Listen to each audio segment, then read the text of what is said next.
before handing it off to Frank for guiding forward as he's going to be our moderator. Thank you, Michael. And we're going to focus on the short. And Yom Huledet Sameach to Rabbi Dershowitz, a mentor to all of us, to me, to Rabbi Guzik, to Rabbi Wolpe, and more importantly, a neighbor and a friend. It's so wonderful to see you back in your Makom Kavua a couple of weeks ago. That seat's been waiting for you, and I'm so glad you're back. I'm so glad we're back. So just literally a short word. Somebody said, am I going to give a Devar Torah on cancel culture? That's not for me. That's for the experts that we'll hear in just a moment.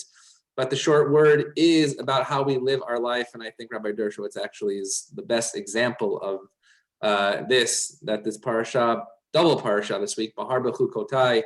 Read about blessings and curses, but Bechukotai with the root of chok, which means law and statute, which is perfect for our guest. But it really means, translated literally, is engraving.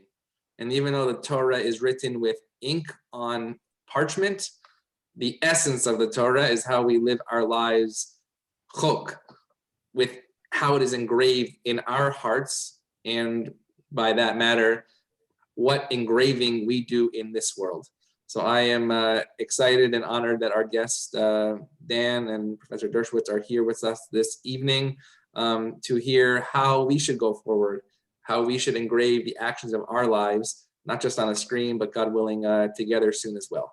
So an early, I guess it's in between Shavua Tov and Shabbat Shalom. So thank you for joining, and we look forward to our conversation.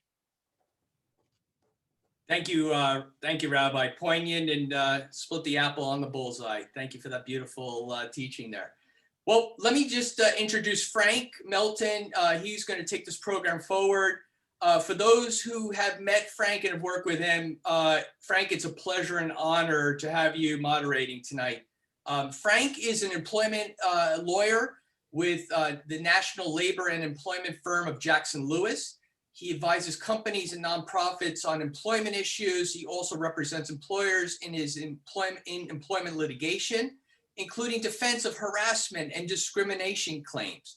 He's a longtime active member of Sinai Temple, who has also served on the Temple's board of directors for 13 years, and has also served as pro bono employment counsel to our temple and the school Sinai Akiba. It is my pleasure and honor, and Frank, thanks for all the time in preparing for tonight's event. The floor is yours, Frank. Well, thank you, Michael, and thanks to you and Zvi and Jeff Kitchaven and everyone who made tonight possible. The 10-minute colloquy between Professor Dershowitz and Zvi was one of the most beautiful 10 minutes of my life. It was really just extraordinary. And I think it's a perfect intro to kind of a controversial hot topic. But let's not forget, whatever agreements or disagreements we have, there's a lot of beauty in the world, and we're Jews of good intention. We're trying to make the world a better place. And kudos to you, Rabbi, for everything you've done here. I've only known you for like 39 years, but you've been such a mensch and an inspiration, and you've done so much for a whole community, and of course, camping. I mean, so many people. We have an amazing panel tonight. Our goal is to have a powerful and thought-provoking discussion. Now, I want to make clear, this is not a debate. We're not going to have winners and losers. There's a lot of facets of this fascinating topic of cancel culture, and we want to bring out those facets and really stimulate a lot of thought. Professor Dershowitz, I join in welcoming you and thanking you for celebrating with us tonight, giving of your time, which is incredibly valuable. You're doing so much these days, maybe as always, and to speak with us about this really important topic. I read your book, and I strongly recommend it to everyone listening in. And by the way, that's not a shameless plug. Nobody told me to say that. I genuinely feel that way. Whether you agree or disagree with all or much of the book, and so much is nuanced, you're bound to disagree with some parts of it. That's fine. it's a free country. We're all entitled to our opinions. But I think no matter what your view is, where you are in the political spectrum, you'll find the book to be beautifully written, provocative, and a stimulating read. And now with the pleasure of introducing Dan Adler, who, on a personal note, I will say I've actually known. I didn't invite him tonight, but he's a wonderful, he's well-credentialed and kind of a perfect choice, whoever found him for to join our panel tonight and to kind of complement Professor Dershowitz's views. I met Dan in the late 90s when we were both had the great privilege of learning about Judaism and Jewish leadership in the Wexner Heritage Foundation program for Jewish community leaders, when it first came to LA. And then later on, just so happened, our youngest children were classmates in Sinai Kibbutz. Dan is a longtime entertainment and new media executive who began where else in a mailroom that happened to be in CAA, the Creative Artists Talent Agency, worked his way up to leadership positions in CAA, such as the head of the new media department. I understand you work closely with Michael Ovitz. Dan has served as VP Creative Development at Walt Disney Imagineering. He helped found or lead other companies, and a lot of it in the entertainment or new media business.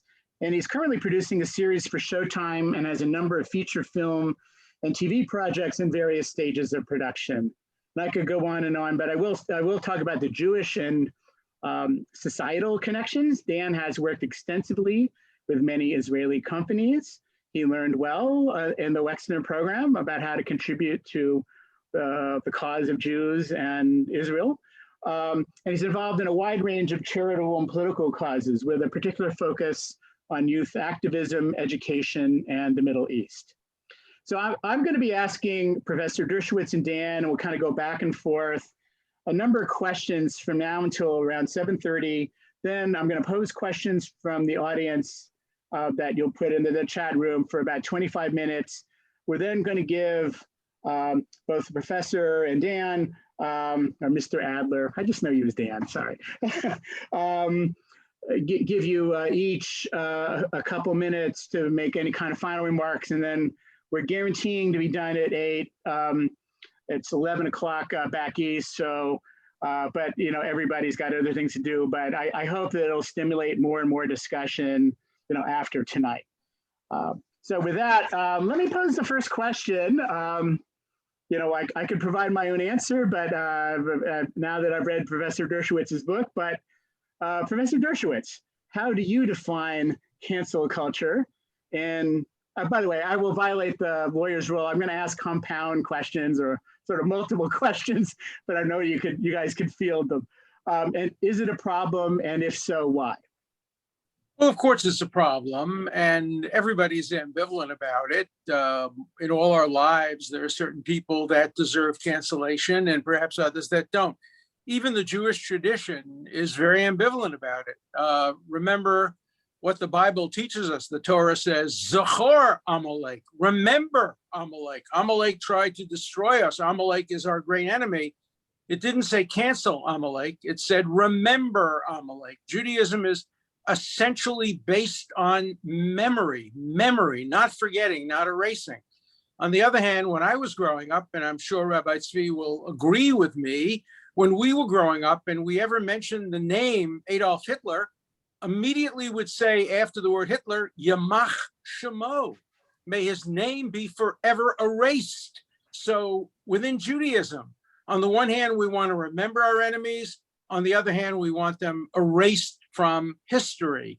And that's what's so difficult about cancel culture. Cancel culture doesn't give us an opportunity to remember the past. If we cancel Thomas Jefferson, and if we cancel Abraham Lincoln, and if we cancel Martin Luther King, as some have said now, based on some allegations, and don't remember the totality of the circumstance, we won't learn from history. The most important thing, the most important distinction, for example, between the Jewish Bible on the one hand and the Christian and Muslim Bibles on the other hand, is that in the Jewish Bible, every single character is deeply flawed. Every character. Avraham is deeply flawed. Yosef is deeply flawed. Yaakov is deeply flawed. Moshe is deeply flawed. David, my God, there are more flaws than you can count. On the other hand, in the Christian Bible, Jesus is perfect. In the Quran, Muhammad is perfect. And I think the reason the Jewish Bible has endured so long is because we recognize that human beings are all fallible. We don't cancel them. We deal with their fallibilities. We focus on their fallibilities.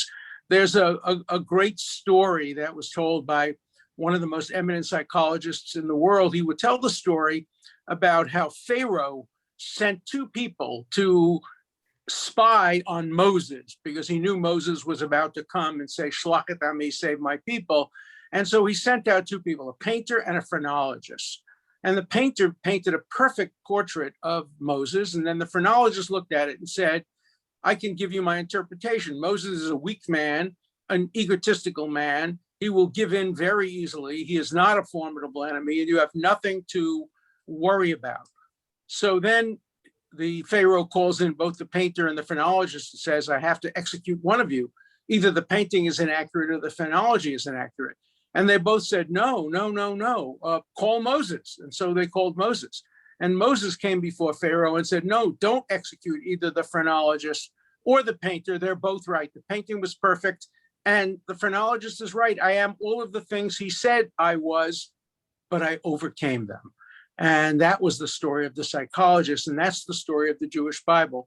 Deeply flawed heroes with clay feet who were imperfect, but who have not been erased. And so this is my call for tolerance, for not erasing.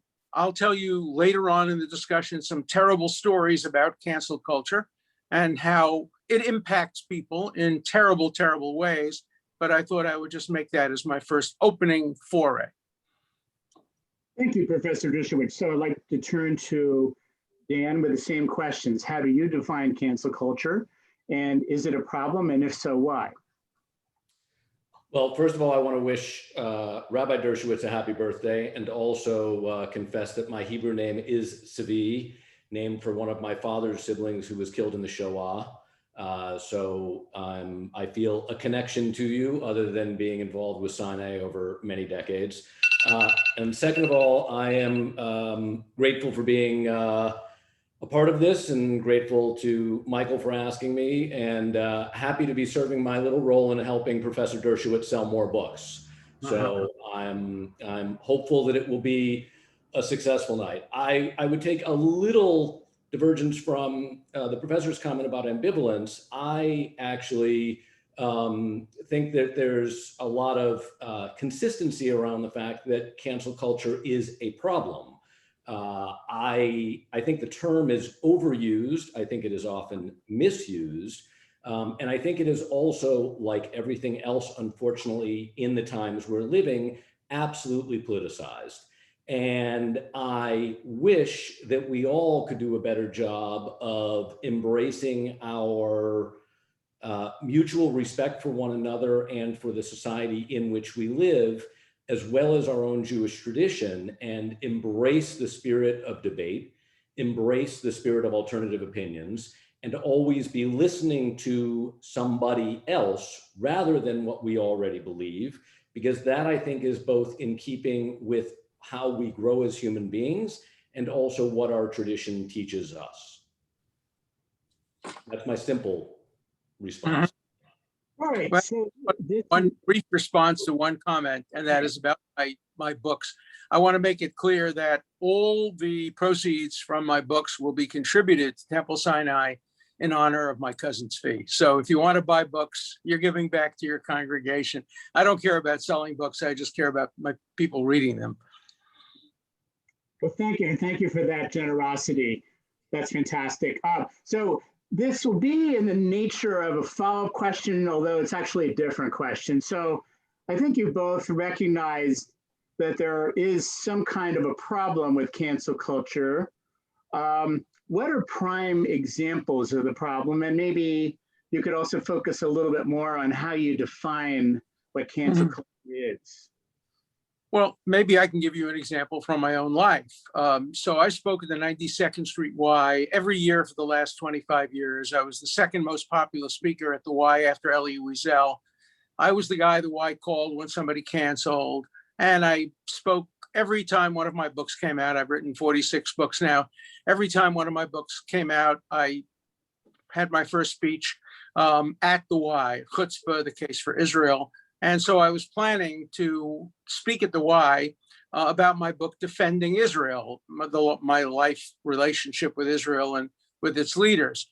And suddenly I get a call saying, no, you've been canceled. You can't speak at the Y anymore forever in history because you've been accused of having sex with a woman and that I was not married to. And so I said to the Y, but I have proved conclusively I never met this woman. I have emails from her acknowledging she never met me. I have a tape recording of her lawyer admitting it. I have an FBI report. I have conclusive evidence. And the Y said, well, we know that. We know you're absolutely innocent, but we don't want trouble, so you're canceled. So I've never again been able to speak about Israel at the 92nd Street Y. I was also canceled by the largest Jewish high school in New York that had invited me to teach the students there how to combat Israel, how to combat anti-Israel feelings when they go to college.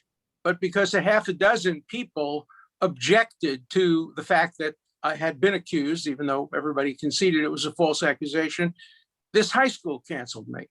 And then the largest Reform synagogue in all of New York City for 15 years or so, or 10 years, I had been doing every year a trial of a Jewish biblical character. It was the biggest event in the shul's history.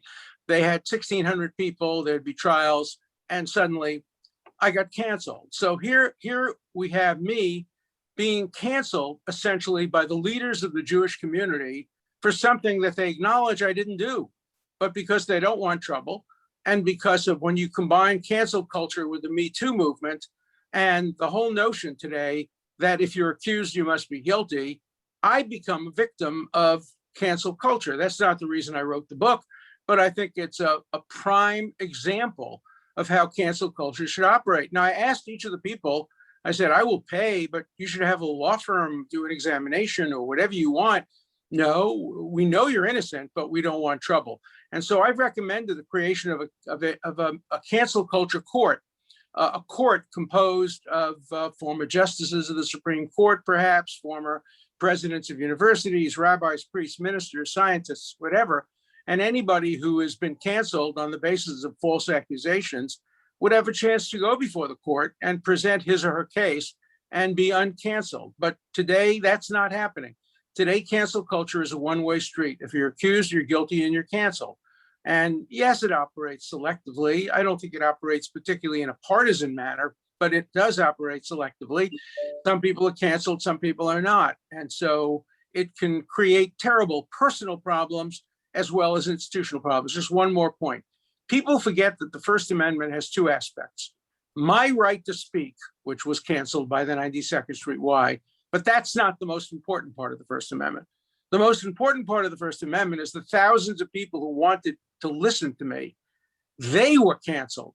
They had no opportunity to listen to my speech on Israel or on every other subject. So the combination of canceling me deprived all of them of their right to hear me under the First Amendment. That's what's so terrible about the way in which cancel culture is being used today. So Dan, do you have any comments in response? And also I'll pose the question to you. Sure. What are prime examples of cancel culture to the extent it's a problem, and how do you define it? Okay, well, we only have 30 minutes before questions, so we don't have enough time to go through all of the examples. I could spend the next 30 minutes just doing the examples of people I know in the entertainment business who also have been canceled one way or the other. But I do have a couple of specific responses to the professor, starting with the curiosity of whether the suggestion of the court, the cancel culture court, is serious or facetious. I'm not going to respond to all of them because I really don't want to take the time, but I do know, for example, in the case of Temple Emmanuel, I believe, is the Reform synagogue, where this annual event, which was very popular, was being held. And I didn't realize that each year it was sort of this mock trial of biblical figures, but I believe that the particular year that you were canceled, Professor, the mock trial was around biblical figures accused of child trafficking. And if I'm not mistaken, it was the Wednesday night. It was the Wednesday night that followed Jeffrey Epstein ending up dead in his cell. Whether or not that was a suicide is a different question. And so I think there was a particular sensitivity around the proximity of those two things.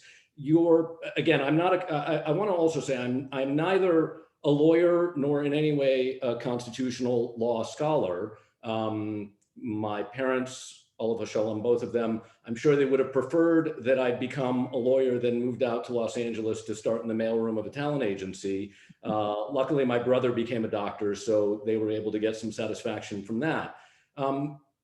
But I believe the First Amendment, if I'm not mistaken, is a reference to the government's position in terms of making sure that you have that freedom. Individual institutions, I believe, are free to make their own decisions, whether driven by business or other things.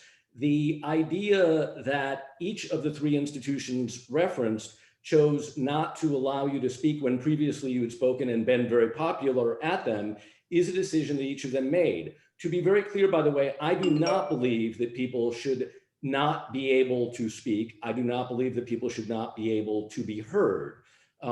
I believe that, for example, in any institution of higher learning, in any cultural institution, that as long as a speaker is not inciting violence or doing other things that are unforgivable or illegal, that their voices should be heard, all the way up to the Skokie case 50 plus years ago of allowing Nazis to peaceably march. As much as I may have disagreed with them, ultimately after a year plus of litigation, that was moved from the little town of Skokie, where there was an enormous Jewish community and especially an enormous survivor community, to the city of Chicago, where they were able to make that more secure and better handled. But certainly many people were able to hear the professor and his views on Israel speak about his book and his views in many other fora. So I'm not sure that those three necessarily, each for different reasons, making their decision not to allow Professor Dershowitz to speak is an example of, quote, cancel culture gone bad. Furthermore, I didn't really expect us to be spending a lot of time on Professor Dershowitz's cancellations. But I do think it's a real problem, to get to your broader question, Frank. And I do agree with the professor, as I said, that people should be allowed to speak and to be heard. I think that is a profound Jewish value and one we should embrace. I think that the misuse of the term and ultimately the firing of so many people in so many different settings for things they've said or done, or more importantly, for things they've said or done decades ago, as long as those things were not illegal, as long as those things were not inciting violence, they should be allowed to make their own case and to be heard. That's my view on the problem in front of us and the correct way to approach that problem. Well, let me just make one comment about that. I think you're very seriously confusing the First Amendment and cancel culture. We're not talking about the First Amendment. I agree with you. The 92nd Street Y had the right to cancel me. They were wrong to do it, but they had the right to cancel me. So mine is a critique of cancel culture. By the way, once they cancel me, not a single Jewish book fair invited me to speak about my book, The Case for Israel. Not a single college has asked me to do that. And so my voice on Israel has been canceled as a result of this. That has enormous implications for the Jewish community. And by the way, I didn't want to mention Temple Emmanuel, but you did. The child trafficking that you're mentioning was the story of Joseph. That's what we were going to be debating that night, whether Joseph should be prosecuted for, or his brothers should be prosecuted for having put him in a cave, in a hole. It was a biblical story. What happens for cancel culture and what's wrong with it, and then we'll stop talking about me, is that you can have 10,000 people who want to listen to a speaker. If you have 4 who don't, and they make a lot of noise, the speaker gets canceled. So the end result of the 92nd Street Y canceling me has been that my voice has been totally silenced on Israel all around the country. And the case for Israel, which I think I made more effectively than anybody else on college campuses and around the country, can no longer be made as a result of cancel culture. So the 92nd Street Y is prepared to have advocates of terrorism speak at the 92nd Street Y, advocates of anti-Semitism, advocates of all kinds of terrible things, but to have an advocate for the Jewish state speak at the 92nd Street Y. And by the way, the 92nd Street Y doesn't only have 1,000 people in the audience, it broadcasts all over the country and all over the world. And all of those audiences have been deprived of the opportunity to hear me. So let's get on to other people and other subjects. But the point I make, and I'm very serious about the court, is where do you go to prove your innocence? Where do you go to prove there's nothing to it? How do you satisfy those 4 people with the loud voices? Or do you just have to sit back and say, I'm accused, therefore my career as an advocate for Israel is over? That's why it's so serious.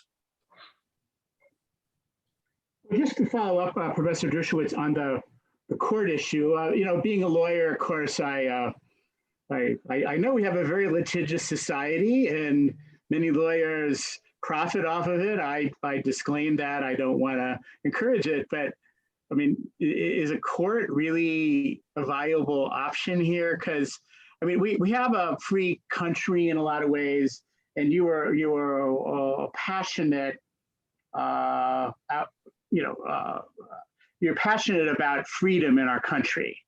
And here in California, everybody kind of has their own space. They kind of do their own thing. And I've talked to millennials, Gen Zers. They sometimes view expressing themselves. It's a type of their First Amendment rights, their expression, their freedoms. They're associating with other people online. So why is it such an insidious problem that implicates due process and the First Amendment, all that people are expressing themselves, and is a court to kind of sort things out really? Well, it's not a real court. It's an advisory court. It's a way for a person to have an opportunity to establish innocence. Today, there is no way to do it. Now, obviously, people who cancel have their own First Amendment rights. That's why it's so difficult. That's why it's so challenging. I have a new book that just came out after cancel culture called The Case Against the New Censors. The new censors are private censors. They're YouTube and their Facebook and their Twitter and there are other private organizations that censor. So there are 2 separate problems. One, the First Amendment, which is a legal problem. And second, the cultural problem, the political problem, the moral problem of people being canceled or being not allowed to speak or being taken off Twitter and taken off other platforms. And I think we have to consider those issues quite separately. Just because you haven't violated the First Amendment doesn't mean you haven't violated the spirit of free speech in the marketplace of ideas. All right, so I want to move to another question. I'll pose it to Dan first, and then Professor Dershowitz, I'd like you to respond to the same question. So to what degree and in what way does social media contribute to the cancel culture problem? It is the accelerant that allows a problem that's been around for a long time to get the fuel it needs to effect its impact immediately. Look, there has always been an issue of voices that want to silence other voices. And that has been around, forever. The ability for people to use social media to spread a story, a narrative, sometimes facts, sometimes fiction, about a situation is what makes it so insidious and ultimately what makes it so dangerous. If a situation would be allowed to get a little air to breathe and for people to have some time to think about it and for people to be able to process it, before a decision would be made of what to do about it, that would be one thing. But that doesn't happen. The moment that something is out there, it becomes its own narrative. And often, unfortunately, as we have seen recently, it becomes its own fact, to a point where we have millions and millions of people, including members of the House of Representatives and the United States Senate, sworn to uphold the United States Constitution, who are spreading lies about our most recent election and further censoring the members of the House and Senate who chose to go against their own party and make votes of impeachment or other significant votes. And those people who have been censored by either their state GOPs or their local GOPs is nearly all of them, of the 10 members of the House and the 7 members of the Senate. We've gotten to a point where the ability to spread online this fiction is what then allows people to raise their voices in canceling, whether it's Professor Dershowitz or whether it's Ben Shapiro or whether it's Milo Yiannopoulos or whether it's anybody else. And by the way, plenty of it has happened on the left as well. There has been plenty of canceling of voices all around. This is an equal opportunity offender. I really don't think that the left is more guilty than the right. I really don't think that Democrats are more guilty than Republicans. I think we've gotten to a very toxic place, and I think we've put ourselves in a very unhealthy situation. Let's not forget that I think it was 1984 when Alan Berg, the radio host in Denver, Colorado, was literally assassinated for his liberal views by 2 white supremacists, one of whom was a neo-Nazi. We didn't have social media then, but we had certainly the ability to know what was going on and to ignite a community, so much so that a talk radio host lost his life for his views. That became both a play by Eric Bogosian and a film by Oliver Stone. So this is not a new problem. Let's be hopeful that we don't end up with people losing their lives over it, but certainly if people have lost their livelihoods over it, people have certainly lost their careers over it. And there isn't a day that goes by at this point, even in thinking about this session, where since we committed to doing it, and today, I think almost every single day, there's been another example of somebody canceled writ large. I think I fundamentally disagree that this is not a right-left issue. It used to be a right issue, now it's a left issue. I grew up during McCarthyism, when it was the right that was canceling. And of course, the worst offenders were the movie studios and the television stations. They acceded to red channels and blacklisting, and they just went along with the flow. And at that time, it was all one-sided. It was only the right trying to cancel people on the left. Today, it's only the left that is trying to cancel. There is not a right-wing cancel phenomenon today. On university campuses, it's only the left. And it started well before the Trump regime. It started with Israel. I'll give you another example. Sorry to give you examples from my life, but I was invited by a student group way before any of this happened to speak on Israel. And Berkeley passed an interesting policy. They say, if you want to speak at Berkeley, you're invited by a student group, you have to wait 8 weeks, which means the end of the semester means you can't do it, unless you are invited by a department. Now, every department at Berkeley had invited anti-Israel speakers. They had invited Chomsky, they had invited Finkelstein, they had invited not a single department at Berkeley would invite me to speak, to make a pro-Israel speech. And so I threatened a lawsuit, and I said I would sue. This was, in effect, discrimination based on content. Finally, Erwin Chemerinsky, who many of you know, the great dean of the Berkeley Law School, saw the handwriting on the wall, and he invited me on behalf of the law school. And we had a great event. We had hundreds of people. Everybody had a chance to talk and operate. So cancel culture on university campuses is purely 100%, not 99%, not 98%, 100% a hard left phenomenon. Now, suppression of free speech is always an extremist phenomenon, the extreme left and the extreme right. Why does the extreme right and the extreme left engage in censorship on university campuses and elsewhere for one simple word, truth? They think they know the truth. They know that every white police officer who kills a black person is guilty. What do you need a trial? They know that every man who's accused by a woman is guilty. What do you need a trial? They know, like you and I do, that the election is fair. So why do you need to have dissenting views that say maybe the election was unfair? They know the virus is a perfectly good virus and there's no problem.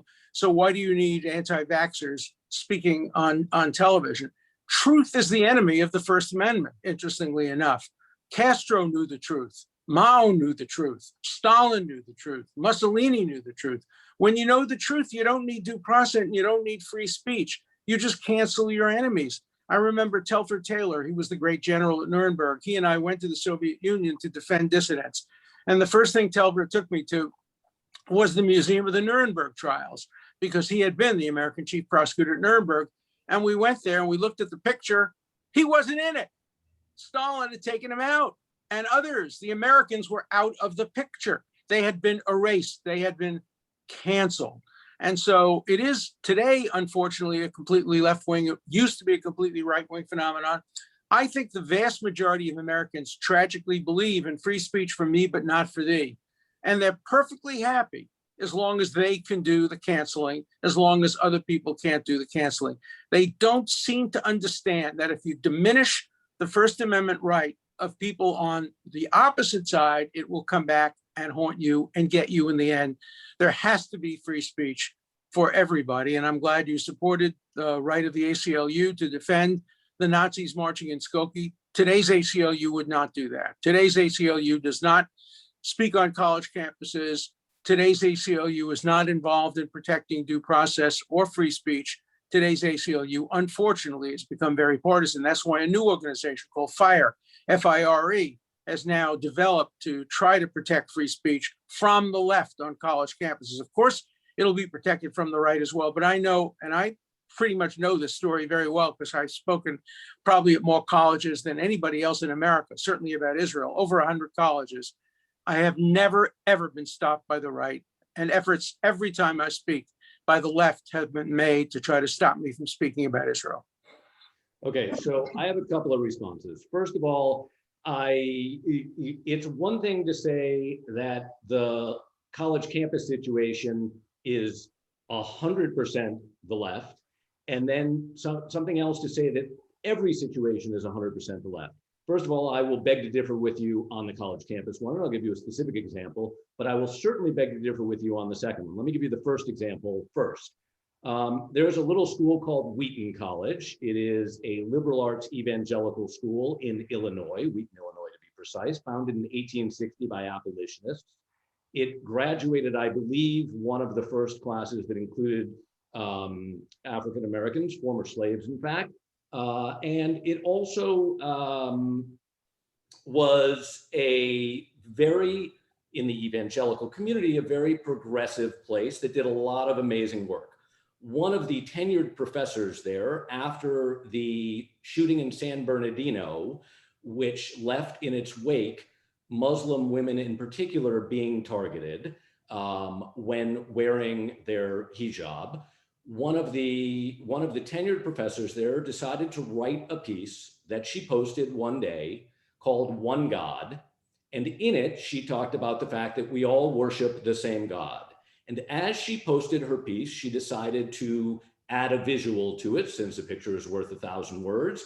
And she decided to wrap her own head and post a picture of her wrapped in a hijab. She posted it. And although she was a tenured professor, not too long afterwards, she ended up losing her job at this evangelical Christian school, okay?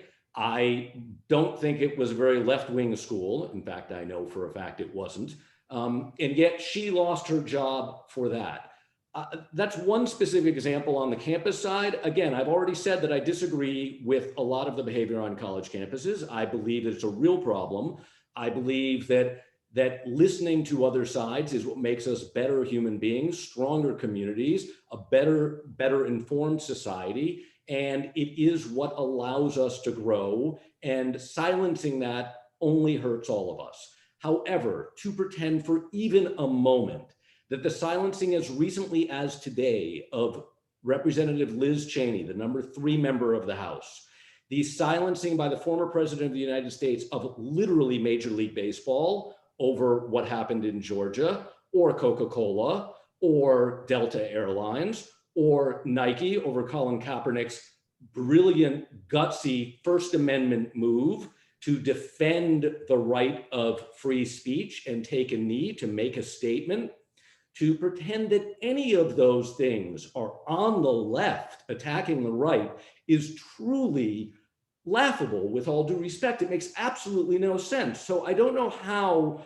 we're supposed to listen to this, be positioned as the only problem the right ever had was McCarthyism, and everything since then has all been the left attacking poor little helpless people on the right. That is simply not true, and to pretend otherwise, I think we do absolutely at our peril, and I'd be open to your court of cancel culture litigating that if we could figure out how to arrive at truth in it, and I'm not quite sure how we would. So you're totally confusing criticism with cancellation. Yes, there's a lot of criticism by the right of the left, but there's no cancellation. What is the cancellation? I'm sorry. How is Major League Baseball canceled? I happen to agree that it was a mistake to move the All-Star game from from Atlanta, Georgia. I'm critical of Major League Baseball. The commissioner of Major League Baseball is a former student of mine, somebody I know and admire enormously. I think it was a mistake to involve baseball in the decision about a state statute. So I criticize him.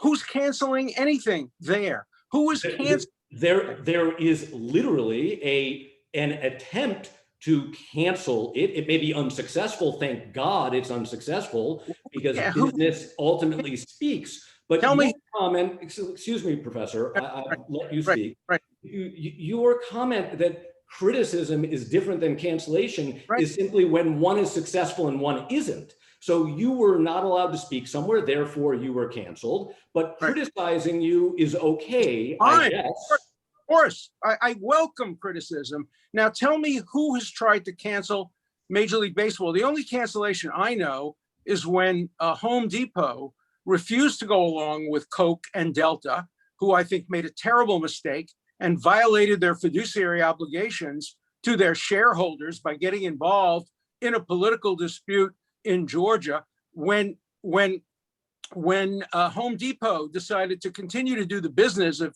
selling things to people who want to make want to build things, there was an attempt to cancel them. There was an attempt to boycott them. I don't know an attempt to boycott.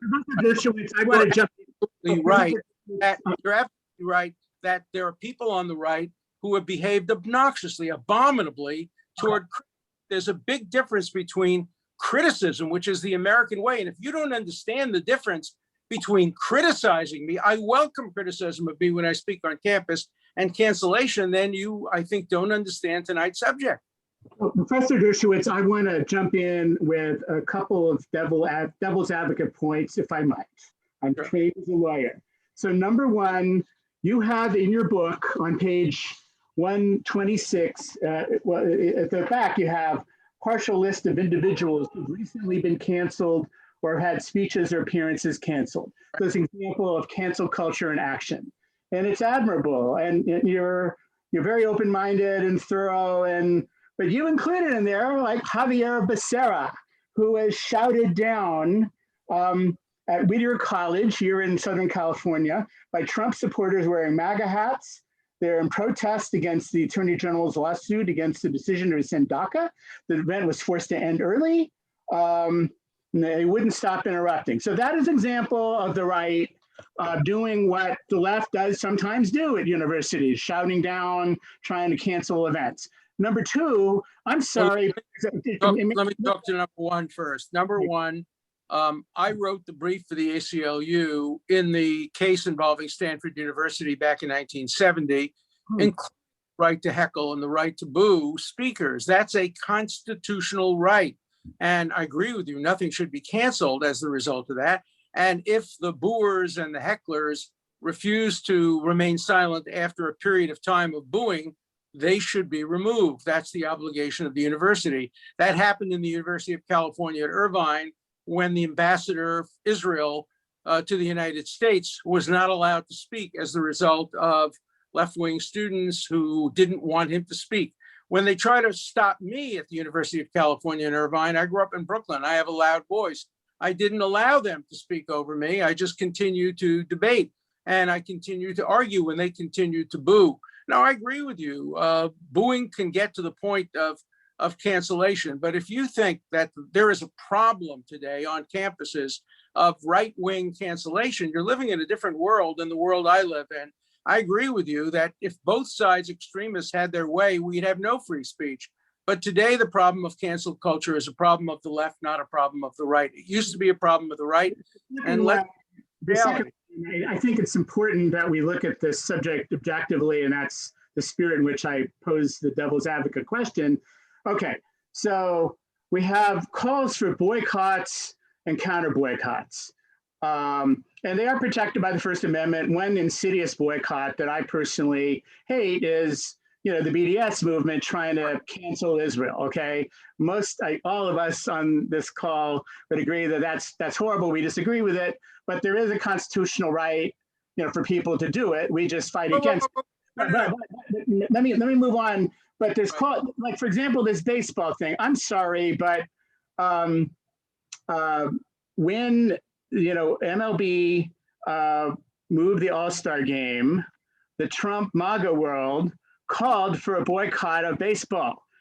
You referred in the book to calls for boycotts as being a type of cancellation. Now it's political speech, it's organized, so it's free assembly,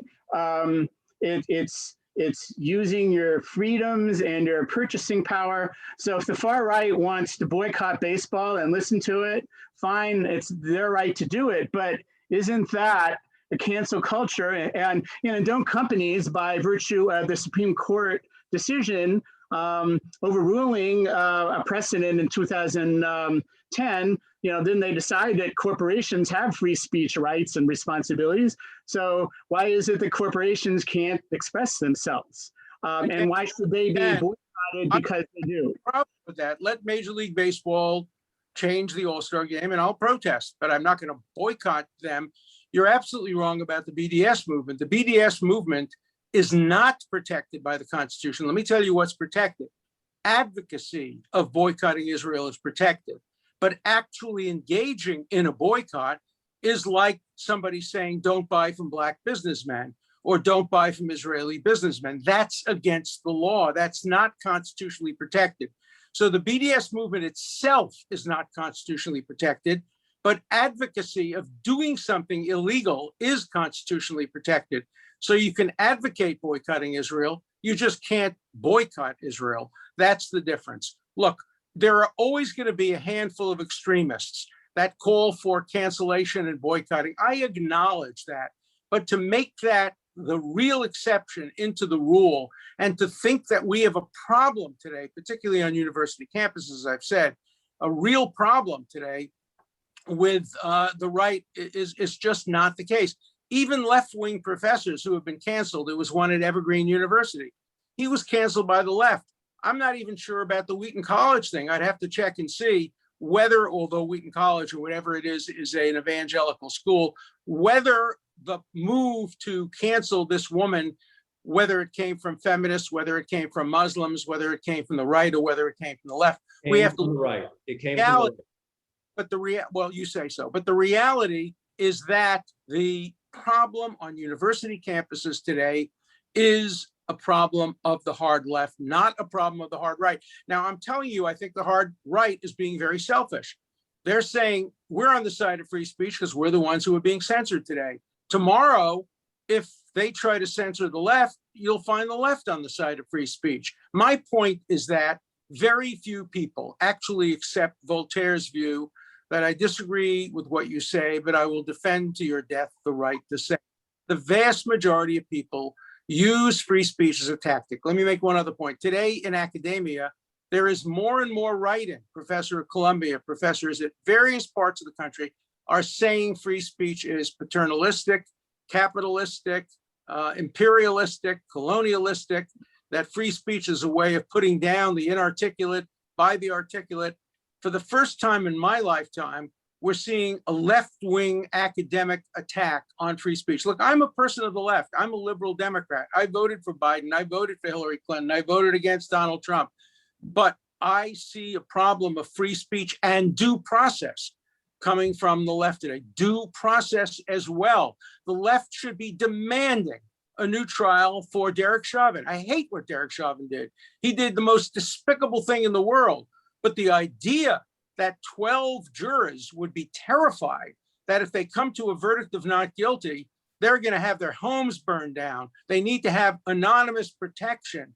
A juror will lie and say he was never at a demonstration for Chauvin when we now have a picture of him with a Black Lives Matter and I can't breathe. Every civil libertarian, every liberal should be in favor of a new trial for Chauvin, but they're not going to be because most Americans care only about the end and not about the means. We are seeing the death of due process, the death of free speech, the wounding of constitutionality, all in the interest of achieving results we all want to achieve. I want to see Chauvin in jail for as long as possible, but only after a fair trial. I want to see vaccines available to everybody, but not taking Bobby Kennedy's speech down when he advocates being cautious about vaccines. I want to make sure everybody in America understands the election was fair, but I don't want to shut down who I'm now advising on the First Amendment. I want to give them the right to spread what you call their lies so that the American public will be satisfied with the end result. Felix Frankfurter once said that the history of liberty is a history of process, and it is. And today, both the extreme on the left and the extreme on the right is ignoring process in the interest of a result. Now, it's a result that I agree with and I join, but it's not a process that I would like to see eliminated. I have several things I want to say. I know we don't have a lot of time, so I'll try to tick through them pretty quickly.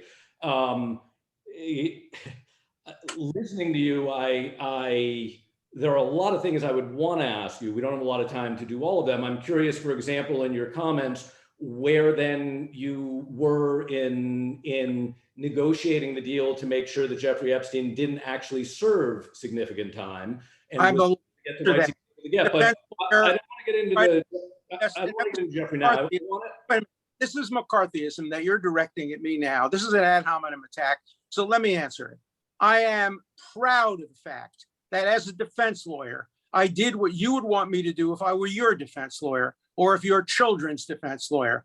I advocated for him. I got the best deal I could. I got a result like John Adams got in the Boston Massacre case and like Abraham Lincoln got and like Thurgood Marshall got. And if I, for one moment, compromised my zealous advocacy because I hated Jeffrey Epstein guts, I would not deserve to be called a criminal defense lawyer. You have any other criticism of my role in the Epstein case? Let's hear them. No, I told you, I don't want to go to Jeffrey. But I do want to ask other questions. I have a couple of other questions. Dan, please go ahead and finish up, but I want to move on to questions. There are a couple of points I do want to get in though, and then I'm happy to take as many questions. Stick around. I know the professor's on the East Coast, so it's not as easy for him. Oh no, I'm happy.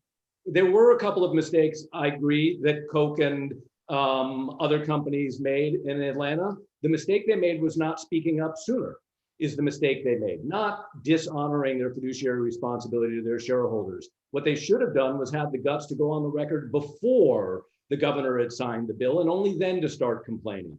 You also, you talk about the voices on the other side. We keep on going back to academia, and I would like to suggest that we just sort of take that off the table because you have my agreement on the problem with academia.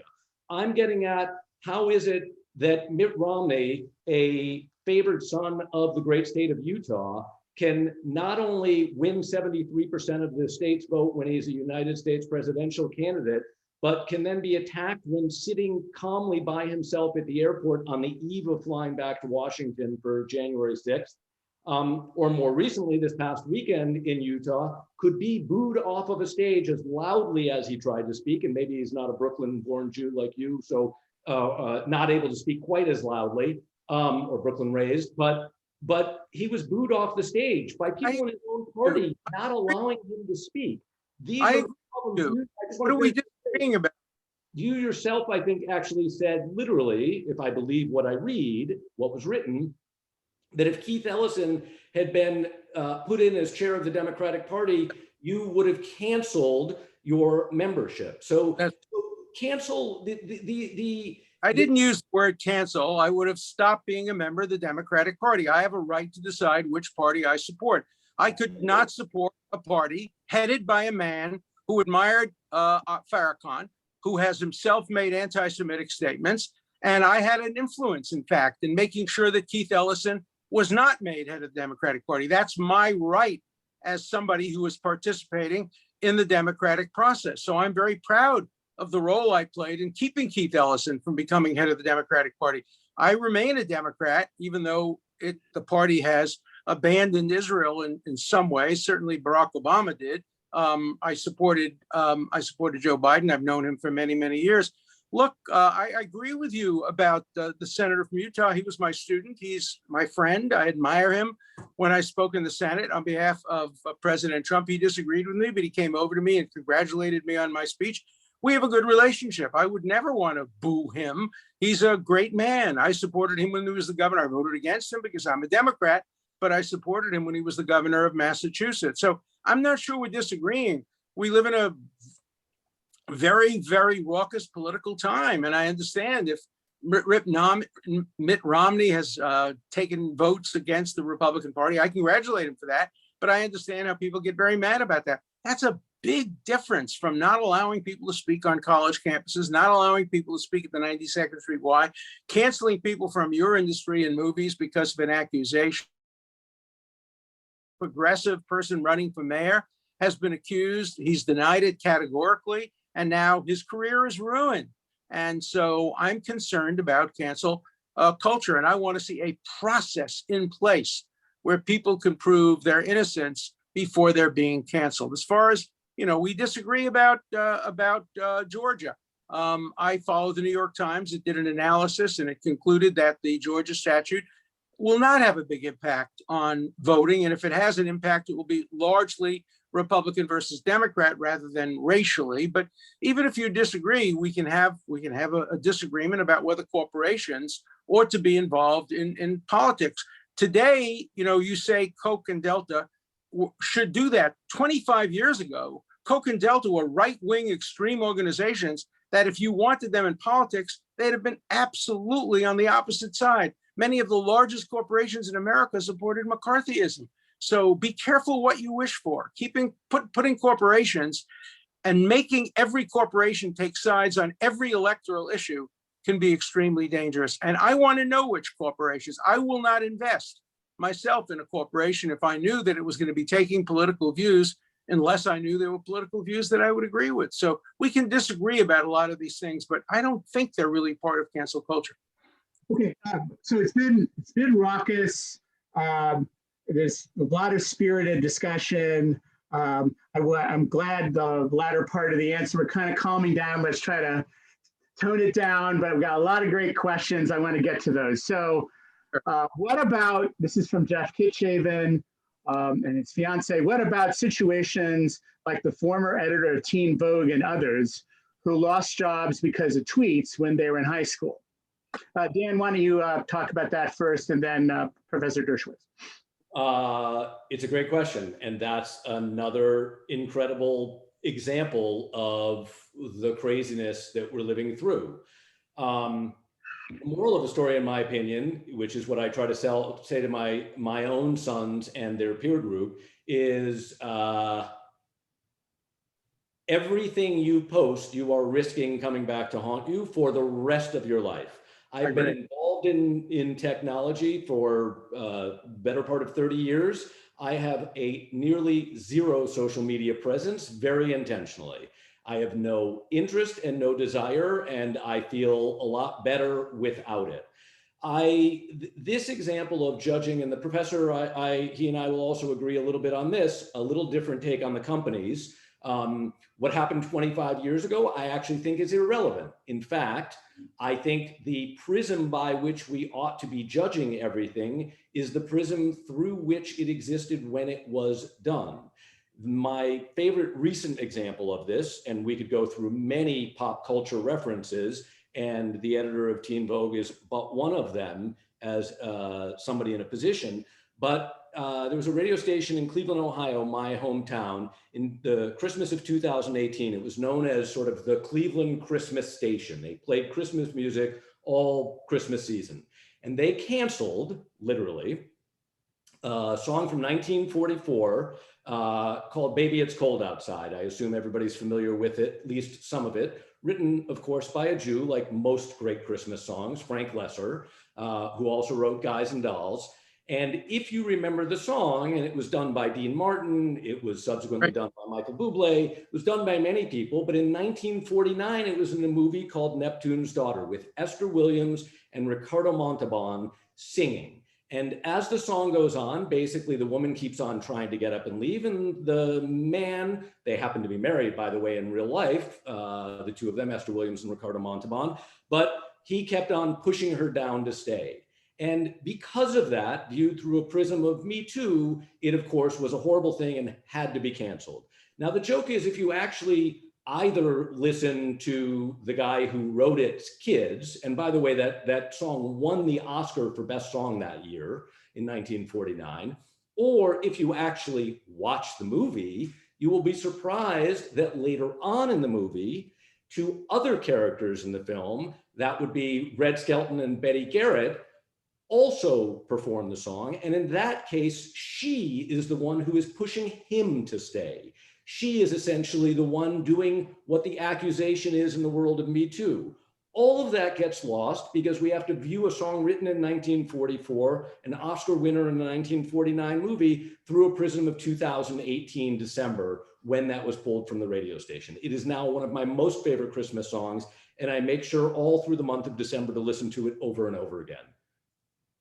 Well, this better example, or good, at least as good an example. I don't like to go to Yankee Stadium because I'm a Brooklyn Dodger fan. But when I go to Yankee Stadium, I love the seventh inning, God Bless America by Kate Smith. And of course, Kate Smith, when she was a very, very young girl, sang a song with a lyric that by 2020 standards, the 21 standards, would have some racist elements in it. And so not only did she get canceled, the song was canceled, you can't hear it at Yankee Stadium. Her statue was taken down in front of the Philadelphia Flyers Stadium. And, you know, this poor woman, she didn't write the song. Many people sang it. Paul Robeson sang it. He's an African-American, and yet they canceled her as the result of it. And that's why I call for some mechanism, some process by which these things can be heard. Because today what you just have is an accusation. The accusation must be followed. If it isn't followed, there will be repercussions. So consider, for example, what happened recently in Brooklyn Center, Minnesota, where a woman with 27-year experience in the police force accidentally shot and killed somebody, thinking she was tasing him. She yelled, "Taser, taser, taser," and shot him with a gun. And she was indicted for manslaughter, which is not, you know, the elements aren't. Indicted for second-degree murder, not manslaughter. No, indicted for manslaughter. But the commissioner of the town of Brooklyn Heights, who I'm not mistaken is African-American, said that he thinks she ought to get due process. And for calling for due process, he was fired, not because the city council wanted to fire him, but because people in the town said there would be violence unless they fired him for calling for due process. There's just something very, very wrong. Here's a man whose whole life, his whole career is being canceled, a policewoman his whole life as a result of a terrible, tragic mistake. We all make mistakes. So here's a different question from Jeffrey Karsh. How do you think cancel culture intersects with the civil rights movement? And I might add to it the Me Too movement, Black Lives Matter, whatever the case may be. Dan, why don't you respond to that first, and then Professor Dershowitz.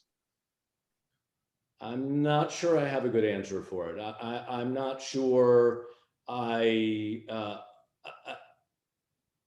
not sure the intersection is direct one to the other. I'll pass on that one. I'll pass on that one. Well, I think there is a relationship. Look, the civil rights movement is a great movement. The Me Too movement has some very, very positive things, but free speech is often inconsistent with any movement. Any movement has goals, and the goals, you want to achieve those goals quickly and efficiently. And free speech is an inefficient mechanism. Due process is an inefficient mechanism. And so often movements don't favor processes. They know they want to achieve goal. Now, look, I think, and I wrote in my book, that there was a golden age of free speech. The golden age of free speech occurred between McCarthyism and the beginning of the 21st century. I litigated most of those cases on free speech. I litigated in 1969, the I Am Curious Yellow case, the Hare case, the Pentagon Papers case. I won all of my cases involving the government, because you can beat the government. We have the First Amendment on our side. I'm now representing WikiLeaks. These are cases that we can win.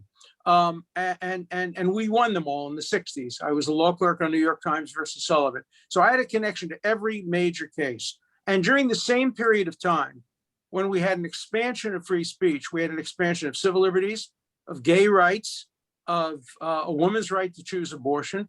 And so I think in the end, ultimately, there is a positive connection between free speech and the virtues of liberal policies. But I think the people who are pushing the policies often don't see that relationship, because they see free speech as a barrier to getting it done as soon as possible. I agree with that. I don't see where the connection, though, is between cancel culture and civil rights or Black Lives Matter. That's where I'm. Because people are canceled if they say that they give you well, I'll use a different example, but if somebody were to say today Blue Lives Matter, they'd be canceled. Or if they say anything that in any way undercuts political correctness, they get canceled. And so I think there is an inverse relationship in the minds of some cancelers between, and the reason cancel culture is so hard and is the people who are behind it are our friends, there are children, there are students, there are nephews and nieces. It was easy to fight McCarthyism because it was bad guys that were pushing McCarthyism, but it's good guys who are pushing this new censorship and cancel culture. And it was Louis Brandeis who said, the greatest dangers to liberty lurk in people of zeal, well-intentioned, but without understanding. And I think that describes so accurately many of the millennials. You know, people think there's a great virtue in youth. I'm 82 years old, so I want a little bit more respect for elders. I respect youth, but people have to remember, people forget this. The people who burned the books in Munich in 1933 were not older people. They were the students at the University of Munich.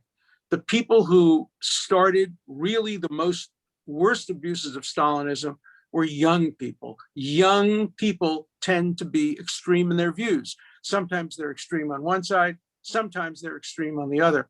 And I'm seeing today among many young people who are zealous and good and decent people, they have no toleration for due process, free speech, and other barriers to result-oriented conclusions.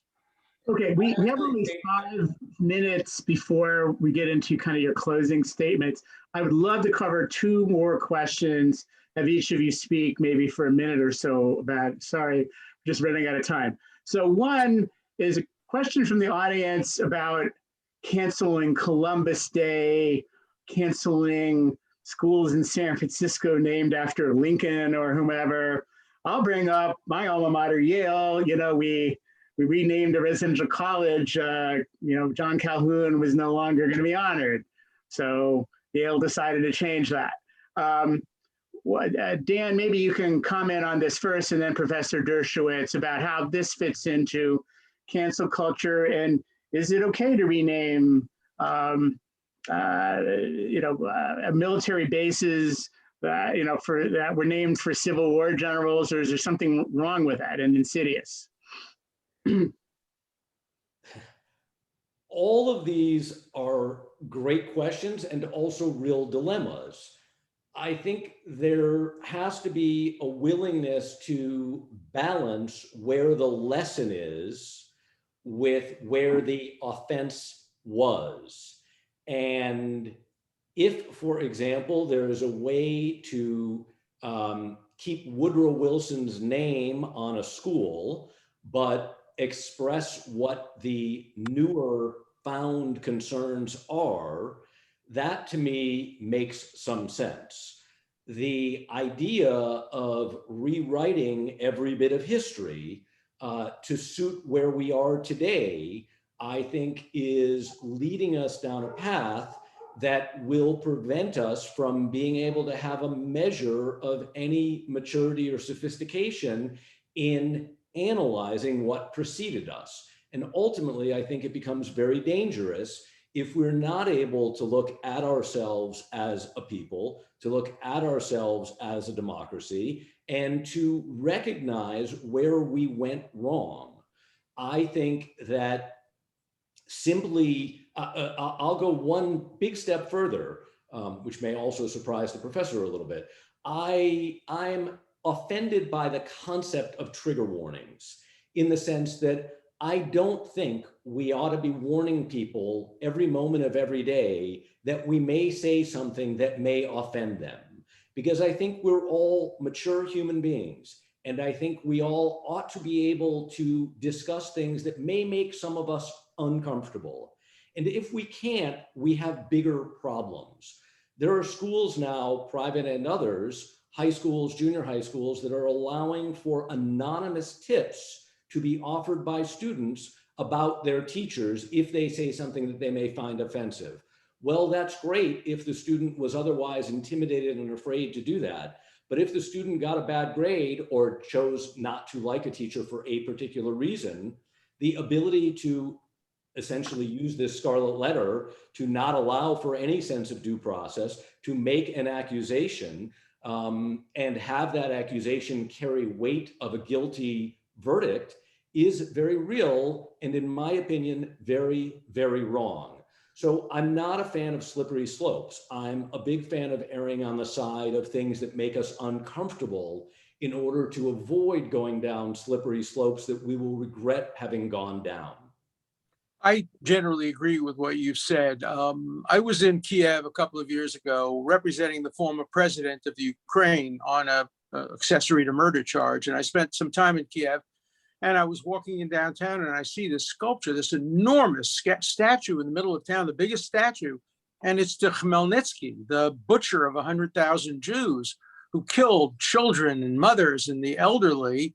And there's a statue to him. And then I looked to see where's the statue in Babi Yar, or the statue to commemorate hundreds of thousands of Jews. And you have to really look very close in a forest, and maybe you'll find a worn out little statue. So I found myself, when I represented the president, I said, in addition to my usual legal fee, I want you to promise me that you'll take that statue down and you'll take his picture off the $5 bill.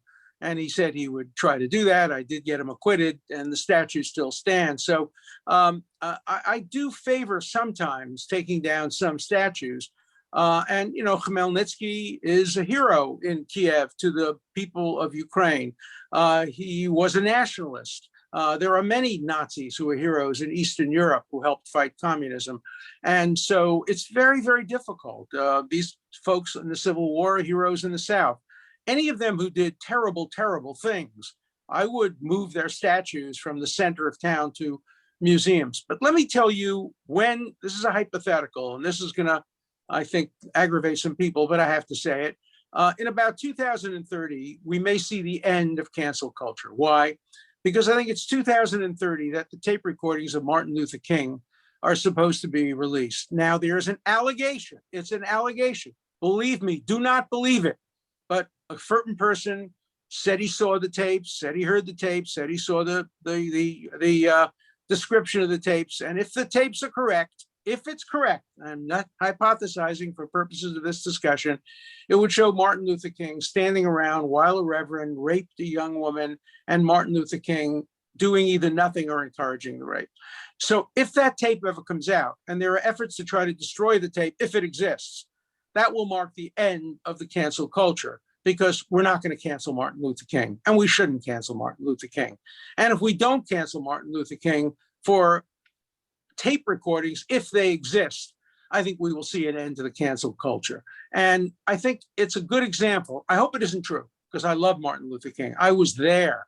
It was Shabbos in August of 1963. I was between my law clerkships. And I had to stay in a friend's house because I was Shabbos, Shoma Shabbat. I wanted to hear Martin Luther King. So I was there for his I Am a Dream speech. And I love the man, and I admire him, and I revere him.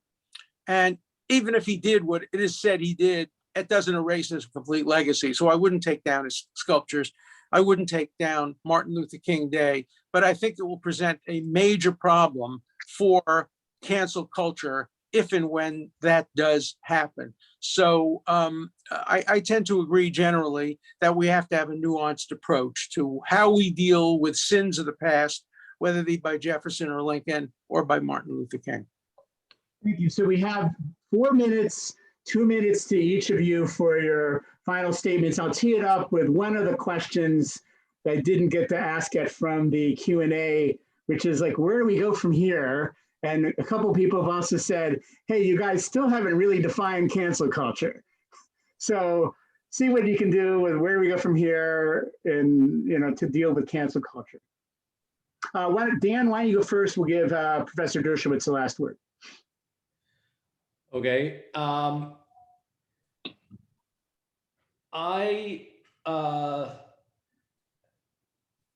I guess I tried to think of this entire topic through as much of a Jewish lens as I could in what to do about it. And I ultimately, my belief is that we've let ourselves, not just with social media, but also with the echo chambers. We all sort of seem to take comfort in the fact that we have access to every bit of writing ever written, every book ever published, every speech ever given. We have more information at our fingertips than we've ever had, than when some of us grew up listening to Walter Cronkite and Dan Rather and John Chancellor, and then had to make our own decisions the next day about how we interpreted what we were presented the night before, the newspapers we read in the morning. But we've now let ourselves get into a position where we're not really listening to more. We're actually echoing what we believe further and further down and loudspeakers, drilling into our head redundant views that confirm who we are, what we believe, and what we think of the other. And I have always tried to live my life as somebody who has tried as much as I can to go to the alternative sides. I went to Boston College my freshman year, the country's largest Jesuit school, and I transferred to and graduated from, as the professor just mentioned, the wonderful Supreme Court Justice, Brandeis University, the country's first Jewish-sponsored non-sectarian university. And I got from both of them incredible experiences. I belong and participate in Reform, Conservative, and Orthodox synagogues, and I'm grateful for the rabbis I know from each of those movements, and I've gained much from each of them and from all of them. And I similarly have a number of evangelical friends whom I spend a lot of time and energy debating religion with, politics with, and learning from every time I do it. I'm a big believer in the fact that coexistence, listening to the other side, helping the other side is what works best. My favorite organization in Israel is something called United Hatzalah, which is 6,000 volunteers, all first responders, Muslims, Christians, and Jews, literally saving lives together every single day. In the horrible tragedy of Meron last week, if you saw many of the first responders, they were actually United Hatzalah volunteers, including the local Arab communities who came out also and helped. We're not there immediately, but got there quickly. And when I think of that Talmudic story of Shammai and Hillel, and what happened when the convert asked of both of them for their teaching of what the Torah is all about in the time he could stand on one foot, we all know that, of course, Shammai pushed him away with the cubit, I think, of his construction tool. And Hillel, engaged.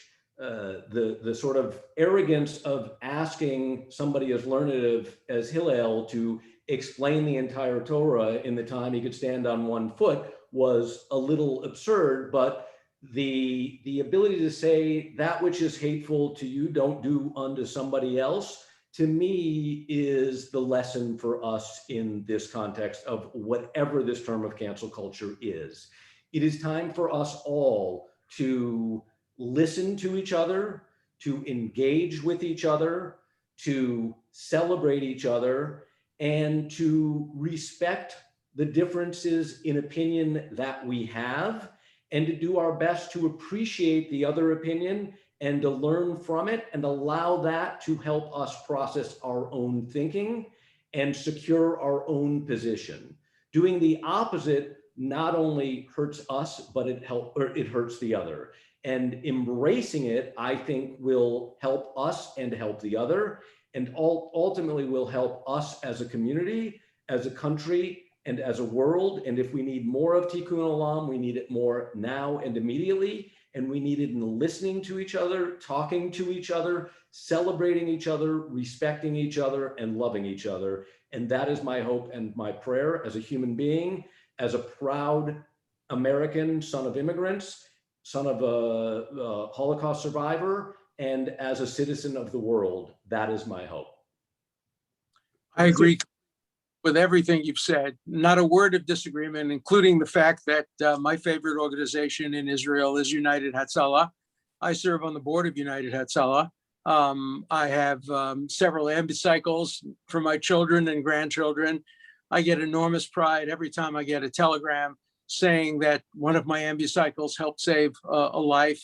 And I devote a tremendous amount of time to United Hatzalah. That's one of the few things that I think every Jew in the world can agree about. Now, my least favorite question regarding Judaism is always, what is the Jewish view on this subject? That's like asking, what is the American view on this subject? Or what is the Black view on this subject?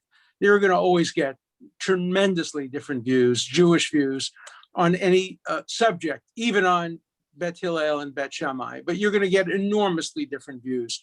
And as I started out my speech saying, there are completely conflicting Jewish views on cancel culture, Zachor and Yamach. And there are those who would say we must remember, and there were those who would say you must forget. Even in Israel, there's a great debate now. Is there too much time devoted to remembering the Holocaust? Has the Holocaust had too much influence on Israeli policies? Some say yes, some say no. We need a nuanced approach to cancellation. Cancellation is a way of saying shut up and I won't listen to you. So for me, given a choice of the two Jewish approaches of Yamach and Zachor, I opt for Zachor.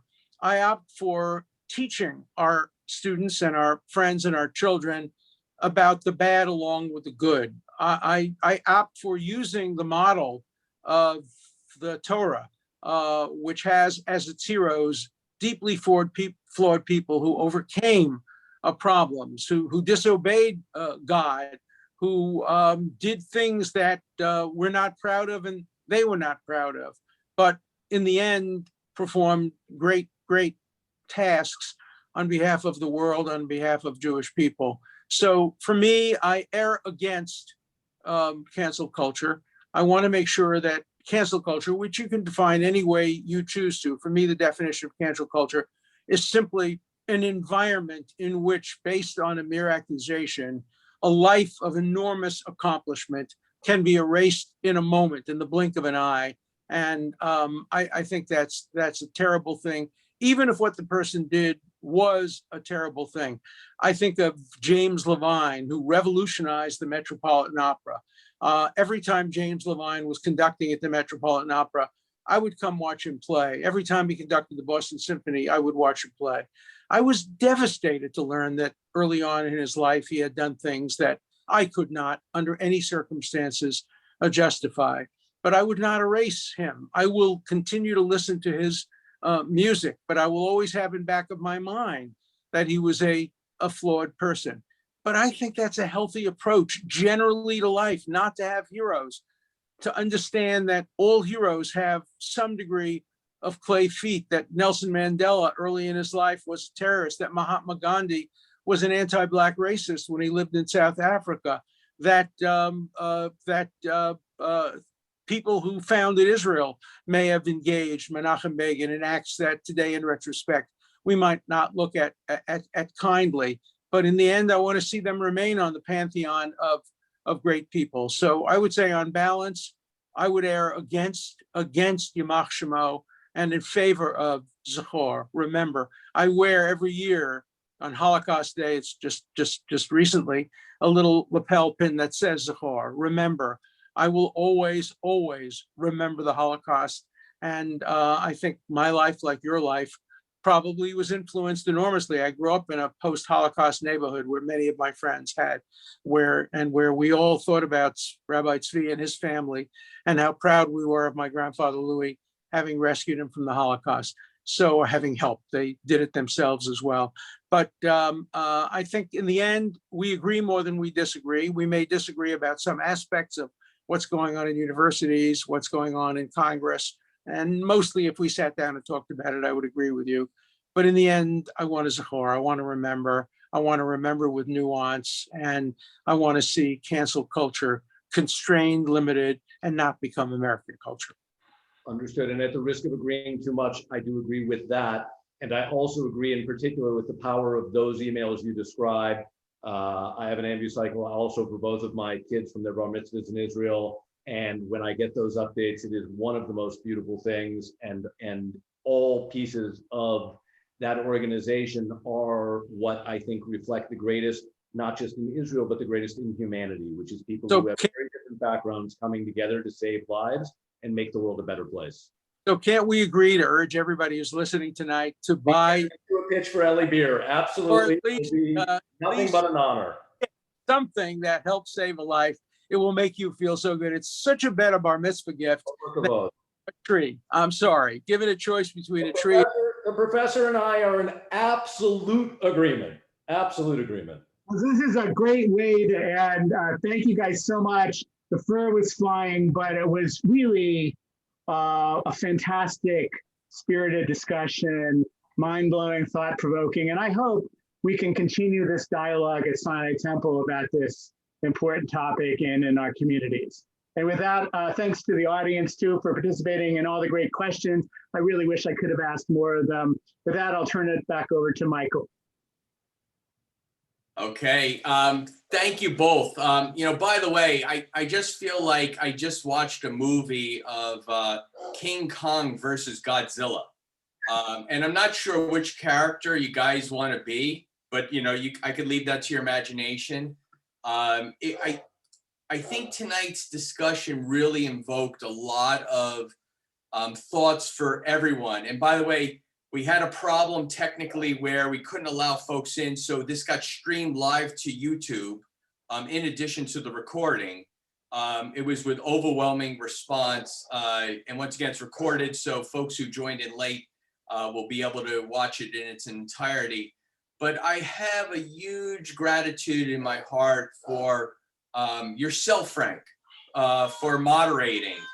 I have a huge gratitude in my heart, Dan, for your points of view, for Professor Dershowitz, for your points of view. You've given your time so generously to our community. I just want to say thank you yet again, because everyone on this call, I believe, got something additional understanding of this topic, this relevant topic that's crossed all of the boundaries, political, where you grew up. I know there are folks on this call from many different nationalities, not just of Jewish heritage, but Asian heritage. How does it fit for me as an Asian? How does it fit for me as another heritage? And going into this here, and I think you've helped folks understand, how to go forward. And to one of your closing points, how do we just live together as a society? We don't have to agree. We can be virally against another point of view, but how do we just not roll the truck over the other person? Right. And we don't have to agree, but it's okay. We can still live along. So once again, a hearty thank you to Gary Feynman for helping tonight. I would be remorse without thanking Rabbi Dershowitz. He's a friend of mine, and we speak multiple times every week, and it was his idea saying, hey, would you like me to email my cousin? And if I didn't thank Rabbi Dershowitz for that kind email to yourself, Professor, to join us tonight, this wouldn't happen. So Rabbi Dershowitz, there's another chocolate cake coming your way. I'm very grateful. That's the least I can offer, and see you on shul on each Shabbat. But I'm so thankful. I want to offer everybody, think about these ideas. This is what the men's club, offers. We don't want to tell you what you should think. That's why we, invite different points of view. You come up with your own decisions, but I think you've heard from two folks, very well educated in their points of view. You can hear where they agree. You can hear where they disagree. You can have your own point of view going forward. And I just want to share, as my wife is yelling at me, that our meetings are the first Tuesday of each month. And we'd love to have you back. We have topics coming up on how to deal with technology to help disabled folks, to, in July, discussing the Harvard's emissions case, which our very own Jeff Kitchhaven is setting up, and we have some really big speakers. So want to encourage you to join our organization. And I guess the last ask that I'll just put out there, Professor Dershowitz, if we had a mock trial looking at biblical figures, if we invited you back, would that be something that you might be able to join us for a few minutes on and glean your point of view? Absolutely. I hereby accept your invitation. I had so much fun. I defended Abraham. I defended Noah. I defended David. I debated Joe Lieberman. I debated Andy Cuomo, Chris Cuomo. I debated so many prominent people. We had great debates. So if you want to get a biblical character to put on trial, as long as you make me the defense attorney, I'm only a defense attorney. I will defend any biblical character. Fantastic. And Dan, do you want to take on the defense attorney for that night? I'll pass. Okay. If you change your mind, let us know there. But thank you both generously for all your times. We know it's late on the East Coast, and for other folks joining across the country. We'll make this recording available, and well done, gentlemen. Just you've given us a whole bunch of thoughts to consider, and I'm kind of glad that you didn't agree upon everything, because it really, gave us the opportunity to make our own decisions. Thank you very much. Thank you, everyone, for attending. Thank you. Bye-bye.